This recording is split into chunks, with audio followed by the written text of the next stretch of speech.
The Leader of the Opposition. Thank the Prime Minister for his tribute. Mr Speaker, I think that the remarkable legacy of Ian Kiernan's great Australian life springs from a single moment captured in a single sentence. When sailing solo around the globe, through the Bermuda Triangle and over the fabled Sargasso Sea, Ian recorded that instead of a golden rainforest of the sea, literally covered by seaweed, I found a fading legend carpeted by rubbish. The surprise of that encounter changed Ian's life. He'd always had an instinct for conservation. It shone through in the expert way that he sought to preserve and restore some of Sydney's historic buildings. And he'd always had a passion for the ocean. From that time on, he combined the two, urging all Australians with such great and lasting effect to roll up their sleeves and clean up their communities. Mr Speaker, one moment at sea changed the course of Ian Kiernan's life. But Ian's life is also powerful proof that one person can make a difference. His capacity to organise, to motivate, to inspire others demonstrates that a principled, determined, brave and charismatic person can truly change the world around them. It's this idea, the idea that one person can make a difference, that is also so much of Ian's legacy. It is an enduring lesson that he taught generations of Australians.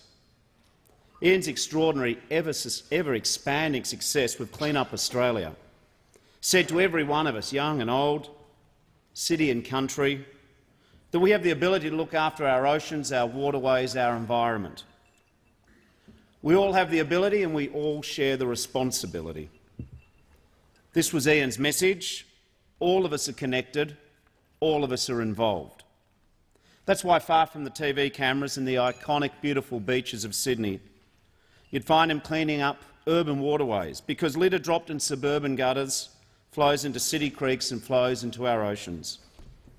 It's why he advocated against single-use plastic bags and pushed for container deposit schemes, because these were decisions individuals could make to reduce their waste and increase their recycling. It's why he was such a strong voice for protecting marine parks, because he knew it wasn't enough just to have national parks on land. We needed them in the ocean too.